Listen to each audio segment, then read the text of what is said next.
Internal Revenue Service IRS Tax News. All taxpayers have the right to be informed. IRS Tax Tip 2020-119, September 15, 2020. When something happens to a taxpayer's account, the taxpayer has the right to be informed about the activity. In fact, the right is one of the 10 outlined in the Taxpayer Bill of Rights. There's a link to the Taxpayer Bill of Rights here.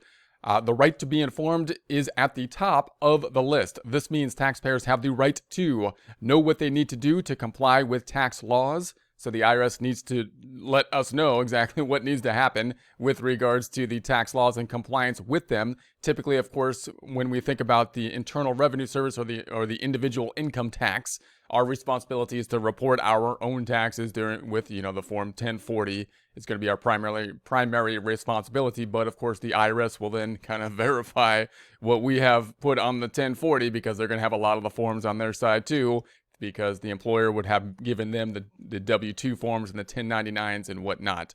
So we need to have a clear explanation of the laws and IRS procedures in all forms, instructions, publication, notices, and correspondence. So they're pretty good at this because they put this information on the IRS website. So now that we have a nice website, the internet to be working with this, the publications are pretty up to date on the website, instructions on the website, and forms on the website as well. Most of the correspondence that the IRS will send out, if they have questions about a return, will typically be by mail and be pretty detailed in terms of what the change that that took place, any potential penalties and interest that would be related to it. Be informed of IRS decisions about their tax accounts. So when the IRS makes a change or makes a decision about a tax account, for example, if they think there's a change to the tax return or something, they need to be transparent with the taxpayer about that. They typically do that with mail. So they'll send out in the mail saying, hey, we think we have a different change, possibly another W-2 or 1099 that we don't think is reported on the forms. And we've decided that we think this is what the tax should be. And then they'll actually ask for compliance because, again, the taxpayer is supposed to be the one that's basically reporting the taxes, the IRS basically verifying the taxes. So most of that change or the decision process will be a kind of if there's a change to the account on the IRS's side, they will typically have the correspondence. It is a bureaucratic system, so they typically do it by mail. It might be therefore kind of a slow correspondence, but it will typically be slow but consistent type of correspondence, so you should know about any changes that are there and have the details related to them. Receive clear explanation about outcomes of IRS decisions. So typically if they do make a decision or a change, or they say, hey, look, there's going to be a change that we think should be happening on your return based on this information that we have from the employer, gave us a W-2 that wasn't reported or had some error on it, they will typically then say, even on the letter, hey, this is the added tax or the reduced tax that could be there. Here's the related penalty and interest that could be associated with this. Do you agree with this change or not?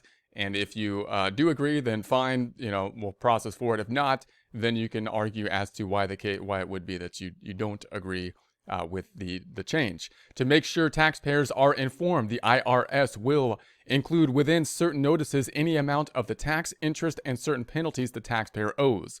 So whenever the IRS sends out an update, they try to be pretty good about saying, hey, if there's a tax change, here's the tax that is owed. And then, of course, anytime there's tax owed, there's like a loan that's out on the IRS's perspective. So they will then charge interest on it. And if there's any penalty violations, penalties on that as well, and want to be transparent again. And in terms of what is the interest portion of the payment that is due, what is the penalty, and what was the tax that is due. So explain why the taxpayers owes any taxes. So if they do make a change, or if they say, hey, you owe us money, then they're going to have to be transparent in terms of why that is the case, and then usually give you the option as to whether or not you want to argue that being true or not. So most of the letters that come out with that would be the IRS having some information, possibly that wasn't on the tax return, if they make a change in that nature, such as a W-2 or a 1099, because they get that information on their side. So if it's not on the tax return, they have it, so they can then argue, well, this isn't on the tax return, and then give a letter regarding that. So explain the specific reasons why it denied a refund claim. So if you were to claim a refund and they say, no, we're not going to give you a refund on your tax return, then they're going to have to give you exactly why that might be. And it might be that there was a change on the taxes, or it could have been possibly that you owed money on some prior year tax return or something like that, and they kept the money and paid off some other obligation that you might have on our behalf. They took the initiative to to take the refund and pay some other bill obligation that we had off, possibly.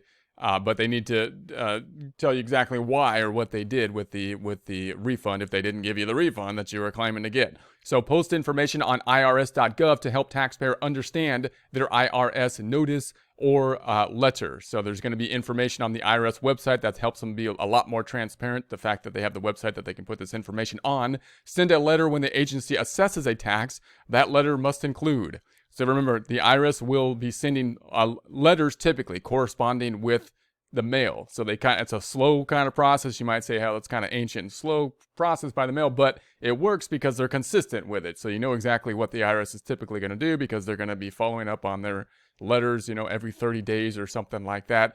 So although it's kind of a slow process, slow bureaucratic process, it works because it'll be, somewhat of a consistent, slow bureaucratic process. So when they send you the letter must include information on how the taxpayer can appeal the decision.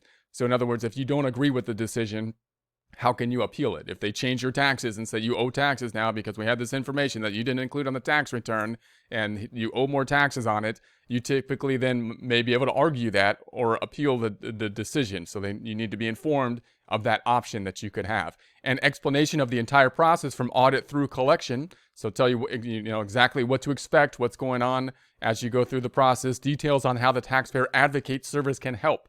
Now, the Taxpayer Advocate service is a service that can help, advocate the clients or the citizens of their tax paying obligations. There's a link to that service here if you want some more detail on them.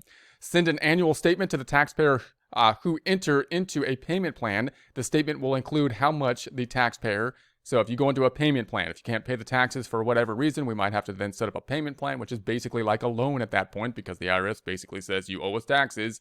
You didn't pay the taxes, so now you want to be in good standing with the IRS, so you set up a payment plan, which means just like you owe them money at that point in time, and then you're going to have to pay interest on the amount you owe, and if the taxes were late, then you might have penalties on it. Now, it can be a little bit confusing to think about when you go through the payment plan, what exactly am I paying here? Because we want to be breaking out what is being paid off. Am I paying off, how much of the tax is being paid off, the original tax, how much of it is penalties that are being paid off, and how much of it is interest.